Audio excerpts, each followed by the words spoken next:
अटल बिहारी वाजपेयी जी के विचारों को लिखा गया है। वो देश के लिए क्या सोचते थे, देश के लिए क्या जानते थे, देश के लिए क्या बोलते थे और विदेश नीति वो कैसे मैनेज करते थे।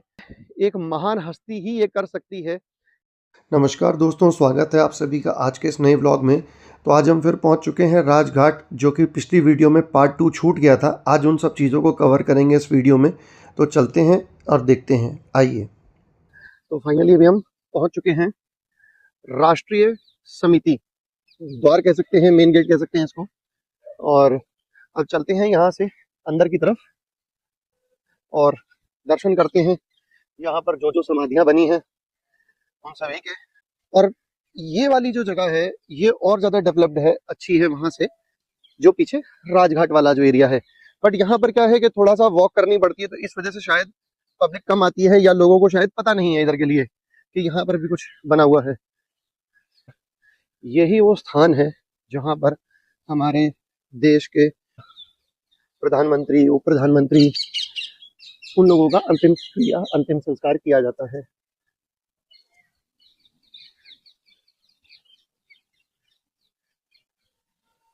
बहुत ही अच्छे से मेंटेन कर रखा है इसको।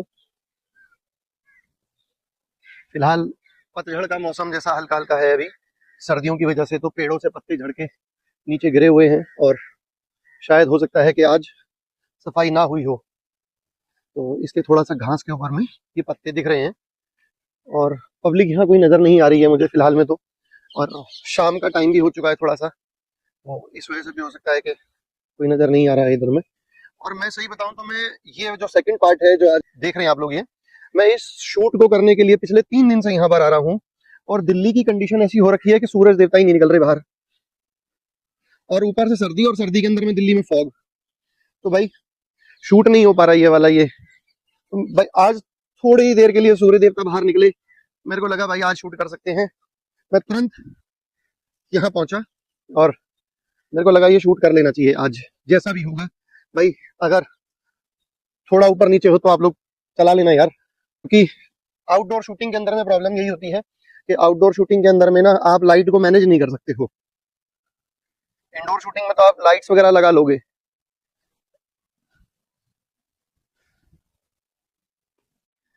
फाइनली अभी हम पहुंच चुके हैं ज्ञानी जैल सिंह जी की समाधि पर, जो कि भारत के 7वें राष्ट्रपति थे, जो कि 1982 से लेकर के और 1987 तक हमारे देश के राष्ट्रपति रहे। और आप देख सकते हैं, दर्शन कर सकते हैं ज्ञानी जैल सिंह जी की समाधि के।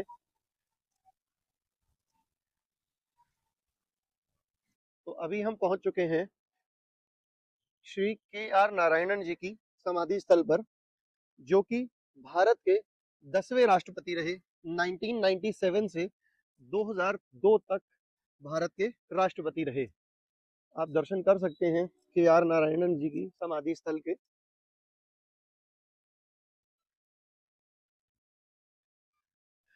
अभी हम पहुंच चुके हैं श्री चंद्रशेखर जी की समाधि पर, जो कि भारत के प्रधानमंत्री रह चुके हैं। और ये केवल 4 महीनों के लिए ही प्रधानमंत्री रहे थे हमारे देश के सन 1990 में, जिन्होंने केवल अपने आत्मसम्मान के ऊपर में आंच आते ही प्रधानमंत्री पद से इस्तीफा दे दिया था। और 1995 के अंदर में उन्हें भारत के सर्वश्रेष्ठ सांसद का सम्मानित पुरस्कार दिया गया था, जो कि 40 वर्षों तक हमारे देश के सांसद। अभी हम पहुंच चुके हैं इंद्र कुमार गुजराल जी की समाधि स्थल पर, जो कि आप दर्शन कर सकते हैं। इंद्र कुमार गुजराल जी हमारे भारत के 12वें प्रधानमंत्री रहे हैं, जो कि 1997 से 98 तक भारत के प्रधानमंत्री रहे।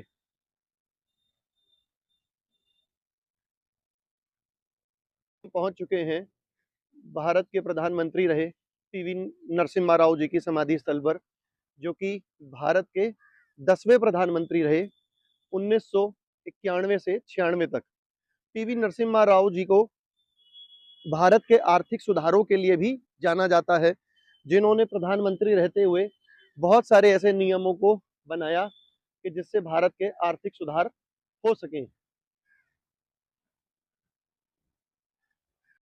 अभी हम पहुंच चुके हैं श्री आर वेंकटरमन जी की समाधि स्थल पर, जो कि भारत के उपराष्ट्रपति रह चुके हैं 1984 से 1987 तक, और भारत के राष्ट्रपति भी रह चुके हैं 1987 से 1992 तक।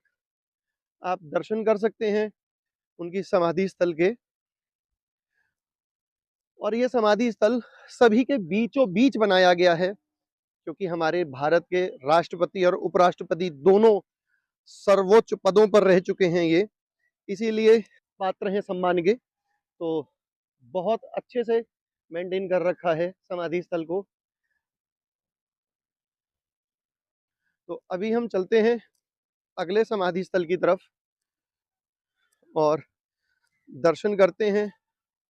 अभी हम पहुंच चुके हैं डॉक्टर शंकर दयाल शर्मा जी की समाधि स्थल पर, जो कि हमारे भारत के उपराष्ट्रपति भी रह चुके हैं और 9वें राष्ट्रपति भी रहे हैं। तो देख सकते हैं आप उनके समाधि स्थल को।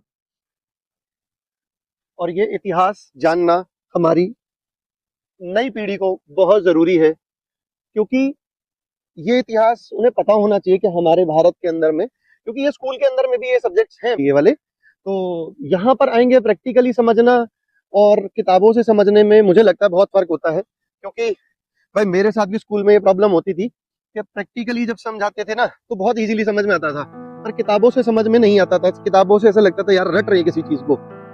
अभी हम पहुंच चुके हैं अटल बिहारी वाजपेयी जी के समाधि स्थल पर।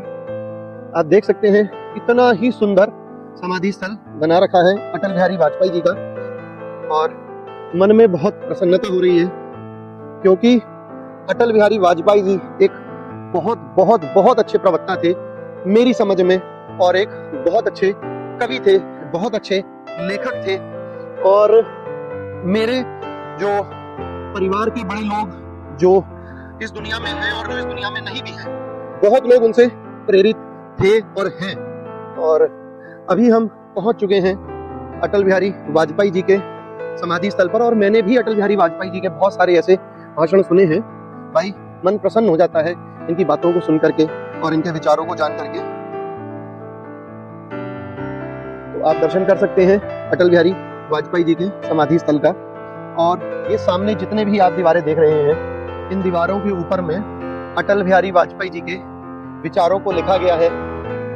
बहुत जरूरी है, जो लोग नहीं जानते हैं अटल बिहारी वाजपेयी जी के विचारों को, वो उनके विचारों को जाने। वो देश के लिए क्या सोचते थे, देश के लिए क्या जानते थे, देश के लिए क्या बोलते थे, और विदेश नीति वो कैसे मैनेज करते थे। और मेरे को एक चीज उनकी ध्यान है कि जब वो सत्ता के अंदर में नहीं थे, विपक्ष में थे, विपक्ष में रहते हुए भी उन्होंने अपने देश को रिप्रेजेंट करने के लिए वो यूएन में, यूनाइटेड नेशन में वो गए थे। ये एक महान हस्ती ही ये कर सकती है कि विपक्ष में होते हुए भी उनको चयन किया जाए विपक्ष के द्वारा कि भाई आपसे ज्यादा इंटेलिजेंट, आपसे ज्यादा काबिल इंसान इस काम के लिए कोई और नहीं है। तो मेरा बार बार नमन है इस महान हस्ती को, और परमपिता परमात्मा इनको सद्गति दे, और ये जहां भी हो बहुत सुखमय हो, बहुत आनंदमय हो। मैं ऐसे ही प्रार्थना करता हूँ परमपिता परमात्मा से। और मैं यही कहूँगा कि अटल जी, हम आपको कभी नहीं भूल पाएंगे। आप हमारे दिलों में आज भी वास करते हैं, आप इन दिलों में हमेशा बने रहेंगे। और मैं यही कहूँगा एक बात और, कि आप जब भी इस भारत भूमि के ऊपर में जन्म लें, हमारी देश की सेवा में बने रहें, क्योंकि आप जैसा देशभक्त मिल पाना बहुत मुश्किल है, बहुत मुश्किल। इसी के साथ नमन करते हुए अटल जी को हम बढ़ते हैं आगे की तरफ। और मेरा प्रयास है कि शायद अटल जी जितने अच्छे प्रवक्ता थे, मैं उनका मात्र 1% बन पाऊं मैं, क्योंकि अटल जी के जैसा प्रवक्ता तो बनना मुश्किल है। क्योंकि अगर आप एक अच्छे प्रवक्ता होंगे तभी एक अच्छे ब्लॉगर बन पाएंगे, क्योंकि जनता आपको सुनना चाहती है, जनता आपके विचार जानना चाहती है, उसको समझना है आपके विचारों से, आपके बोलने के तरीके से, कि आप जिस जगह को एक्सप्लोर कर रहे हैं उसको डिस्क्राइब कैसे कर रहे हैं आप। तो इसलिए एक अच्छा प्रवक्ता होना भी जरूरी है, जो कि मैं नहीं हूं, पर प्रयास जारी है, कोशिश जारी है कि मैं भी अटल जी के समान मात्र 1% बन जाऊं, तो मैं अपने आप को बहुत सौभाग्यशाली समझूंगा मैं। तो अटल जी धन्यवाद, और आशीर्वाद बनाए रखें हम पर भी कि हम आपके जैसे प्रवक्ता बन सकें। आप इस भारत भूमि पर अजर, अमर और अटल रहेंगे। अटल जी, आपके जैसा नेता, आपके जैसा अधिवक्ता मिल पाना बहुत मुश्किल है, और आपके ना होने का जो कमी है जो आपकी, वो ये देश बहुत अच्छे से समझ रहा है। जिन्होंने आपके भाषणों को सुना है, जिन्होंने आपके विचारों को सुना है, वो आज इस चीज को मिस करते हैं कि आपके जैसा प्रवक्ता होना बहुत जरूरी था, क्योंकि लोग आपसे सीखना चाहते हैं।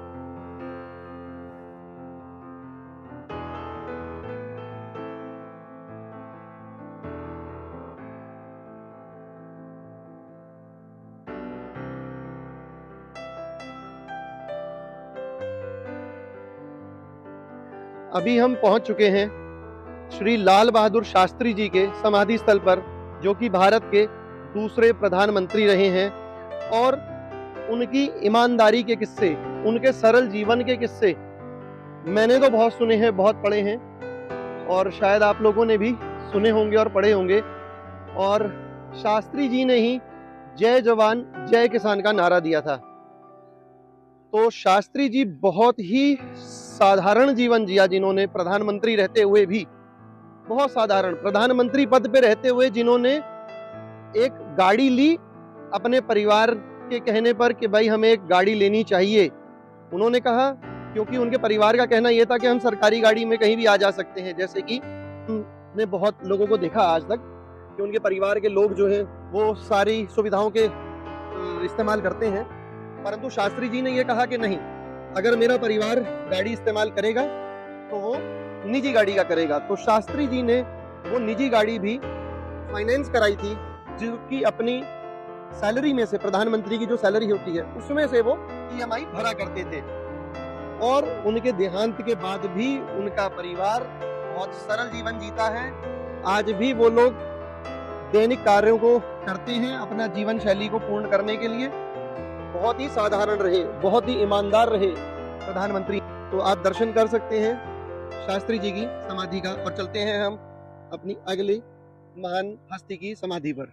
अभी हम पहुंच चुके हैं श्रीमती ललिता शास्त्री जी के समाधि स्थल पर, जो कि लाल बहादुर शास्त्री जी की धर्म पत्नी थी, और जो कि श्री लाल बहादुर शास्त्री निकेतन की आजीवन अध्यक्ष भी रही। तो हम नमन करते हैं इस देवी को भी, जिन्होंने लाल बहादुर शास्त्री जी को उनके हर देश हित के कार्य में सहयोग किया। तो दोस्तों, आज के लिए सिर्फ इतना ही। रात्रि का समय हो चुका है, आप देख सकते हैं अंधेरा हो चुका है पूरा, और अब समय हो चुका है इस ब्लॉग को यहीं खत्म करने का, क्योंकि इस पार्क की एक टाइम की लिमिट्स है जो कि अब पूरी हो चुकी हैं, और हमें यहाँ से बाहर जाना पड़ेगा। और अगर आपको मेरी ये वीडियो अच्छी लगी, प्लीज इसे लाइक जरूर करें, और मेरे चैनल को सब्सक्राइब कर लें, और बेल आइकन दबाना बिल्कुल ना भूलें, जिससे कि मेरे आने वाली सभी वीडियोस का नोटिफिकेशन आपको मिलता रहे। और बहुत अच्छी वीडियोस अभी पाइपलाइन में हैं, जो कि आप आने वाले कुछ ही दिनों में देखेंगे। तो सभी को धन्यवाद। Thanks for the watching this video.